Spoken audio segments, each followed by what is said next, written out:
Hello everybody, my name is Flixer, and today I'm going to be showing you the first part of many parts of a full After Effects intro tutorial. Enjoy.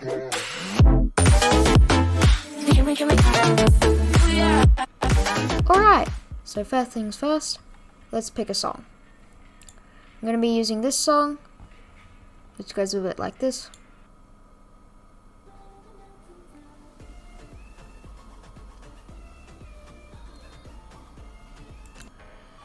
And I'm going to be using an MP3 converter, ytmp3.cc. Copy the link from the video you want, insert the URL, and download the MP3. And download it, and then save it where you want. Now I will be using After Effects for this tutorial, so make sure you have that open and ready to go. The first thing we're going to do is we're going to go over to this panel over here, right click and make a new composition. I'm going to name this main comp because it's the main composition. I'm going to make mine about 20 seconds long. Click OK, and boom, you got a comp. Alright, now we got to actually add the song. So right click here, import file, locate your song, and once it's imported it'll be up here. Just drag that down into this box right here. That's where your main comp is. Now you want to click and hold on this green part, or whatever color it is, and drag it along until it's at the drop, or wherever you want the intro to start. Once you've got it to the part where you want it to fade in and fade out, what we're going to do is we're going to click the drop down arrow, drop down on audio, and drop down on waveform. Now we can see all the beats and where it comes in and starts at the drop. As you can see, my drop starts here. Now what we're going to do is we're going to go from the starting point, click on this little stopwatch at audio levels, and then make it -75. So then it just looks blank. Then we're going to go forward a bit and make it 0. This will automatically create a keyframe. And then just drag the keyframe back until it's before the beat drop. And then it'll sound like this.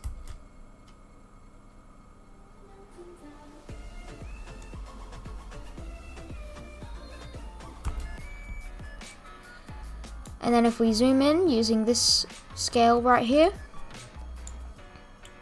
then we can see the beats a bit clearer. And you can see there's a little beat here. I'm going to end it here around 7 seconds. Add a keyframe using this button over here. Then go all the way to the end.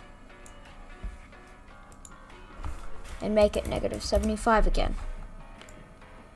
I'm going to go about the third of a way after the end of your intro, add another keyframe and make it about -35.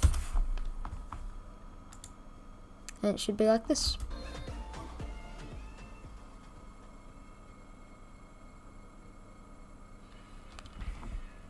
So it'll go quickly down here and then it'll smooth out right here. Now as we've done the fade in and fade out, you're going to want to save. You want to save a lot because After Effects does have a tendency to crash quite a lot. If you're running a lot of things in the background, try to close them, close as many things as you can. So you're going to go File, Save As, Save As. Once you've saved it in the file directory that you want, now we can continue with the markers.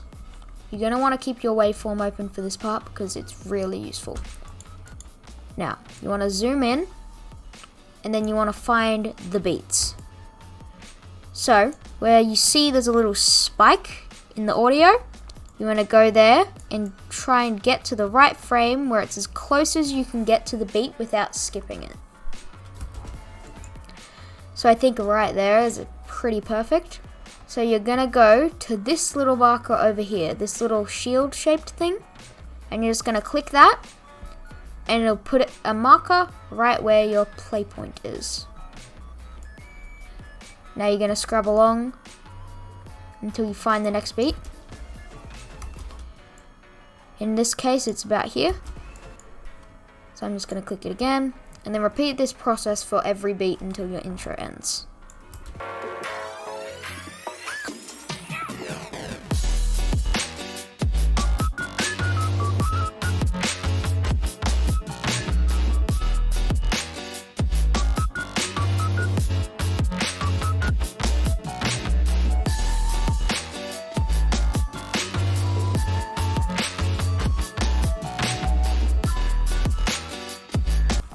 You also want to make sure that you keep the markers going a few beats after the song ends, just a few, just so you can keep the sync going as the end transition is going.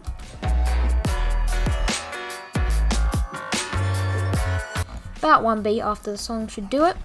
And now you can zoom out and you can see we've got all these markers. My song that I've chosen is very lucky because most of them are equally spaced out. And right now what we're going to do is we're going to go to each of these, hold shift, and that'll lock on to each one. Select your song and press asterisk on your numpad.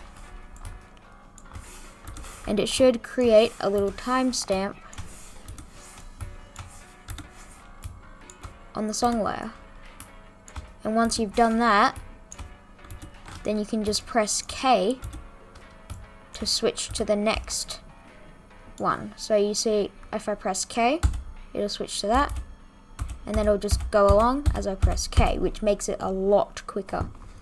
So just make sure you do that step. Now I've got the song done. You want to save? Always save. Alright, time for the text. Right click, we're going to create a new composition, call this text. Click enter. And now you got a text composition. Go up to the text tool up here, click on it, click on the screen, and then type your preferred name. I'm just gonna do tutorial. You should probably do it all in caps because that's what usually looks best when making intros and what looks best with most fonts when you make intros. Control A to highlight it. You can scale it up and down. You can change the spacing via this part. You can see it can get wider if you want. I'm going to show you how to make text with the front prime time. I'll leave a link to it in the description. And I'm going to make this a bit smaller, probably about that. And then you should see this little bar up here that says align. Click on that, click on the middle of both the left and right, and then it should just align in the center. Turn off caps lock after you finish typing, otherwise it will disable refresh view. But now what you want to do, you might see that if you click on the layer, this little thing is down in the bottom left. That is the anchor point, and you need that to be in the center if you want to rotate your text and do all sorts of symmetrical movements. So grab this little box here, and then now you can drag the anchor point.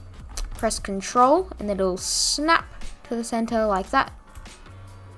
And boom, the anchor point is fixed to the center. And now if we try to rotate it, it'll rotate perfectly symmetrical. Now what we're going to go to is the Effects and Presets tab. We're going to search for Gradient Ramp. This one right here is the only one that says Gradient Ramp. Double click it, or you can go over here to the Effects Controls, or you can go to Window and go to Effect Controls, and then it'll take you to that. Then you can drag this into the Effects Controls panel, and you can see that we've got a little bit of a gradient that doesn't look too good. Now what we're going to do is we're going to click the swap colors just so the white's on top. And we're going to get the black and make it a quite light gray. Now you see these two little dots, that's where the gradient is coming from. So what we're going to do is we're going to drag both of them to the center. So then you can see it's got a bit more of a gradient. And now what you want to do is drag both of them, scroll wheel so you can zoom all the way in, drag them as close together as possible, and try to get a nice horizontal line, just like that. And I've turned the preview down to quarter just so it can render better. But if you want to, you can just click here and change it to whatever you want. If you put it on full, see it's basically perfect. I think that's a bit too dark of a gray though. Maybe a tiny bit more. You want to make it really light and very subtle. About that much. So now that we've got that, we want to make the stroke and the extrudedness of the text. So we're going to right click on this text layer, create shapes from text, and we'll say the text and then outlines. Drag this under the first one and make sure to click the preview icon there, otherwise it won't work. Now go on to the text outlines and get rid of the gradient ramp so it's actually a stroke. Now we're going to go into contents, add group, and you'll get group 1. Select the first letter and the last letter, holding shift so it selects all the ones in between, and then drag them into group 1. Now we're going to add stroke, and change the color to whatever color you want your intro to be. I'm gonna make mine red because I don't really see many red intros that often. Now you can see this stroke is pretty thin, so I'm gonna up it up to about 20. That seems nice. Now we're gonna go to the line cap, change it to round, and the line join, change it to round. And you'll see that it just rounds off the corners so they're not as sharp. Also, whenever you want to get back to the fit state of the image, example, you're scrolled in and moved over here, and once you're out here it doesn't line up properly, just click this button here and click fit, and it'll put it in the center for you. Now what we're going to do is we're going to close this group 1, select it, Control D to duplicate it, drag group 2 under group 1, and add a repeater. Now open the repeater, open the transform repeater, change the scale to 99.6, change the position 0 and then 2, and then you can increase the number of copies, and then this is where it thickens. I'm gonna go with around 30, because once we add the warp, it'll actually kind of make it look like it's shorter. I'm actually going to go with about 35. And now you get the anchor points, drag the left amount until these two little lines on the left and right match up in their diagonal paths. So they're going in at about the same angle. And you can see that that looks pretty good, but you can't really tell the difference from the stroke in the back. So we're going to close the repeater, open the stroke in group 2, open the color, and make it a bit darker. Once you do that, it'll create the look of a shadow. Once you've got that sorted, then we can close all these groups and layers. Now what we're going to do is we're going to right click on the first text layer, layer styles in a shadow. It'll create this little effect, which doesn't really look good like this. I'm going to change the size to 5, the distance to 5, and the opacity to 50. And you get this, which looks pretty good. Now we're going to select all of this, right click, pre-compose all this text to, or whatever you want it to be called. Doesn't really matter. Now we're going to right click on this again, layer styles again, and then stroke. Drop down on the stroke, change the color to white, and up the size to about 5. Now go to the effects and presets and search the warp effect. Get this one right here that just says warp. And this doesn't look right. So we're going to go over to the warp style and change it to shell lower, and change the bend into the negatives. And you'll see how it kind of bends it like this, and you see what I meant about it looking shorter. So now you can do this as much as you want. I'm going to do it about -20. I'm going to change the vertical distortion to about 5. And that is some pretty good looking text. Now we can go back to the main comp by just clicking on it right here. Go to the project, and then drag the text comp over the song. And now you should get this, which is just playing over your song. File, save. Always remember to save. And that's it for the first episode. Next episode, I'll be doing the background and the splines.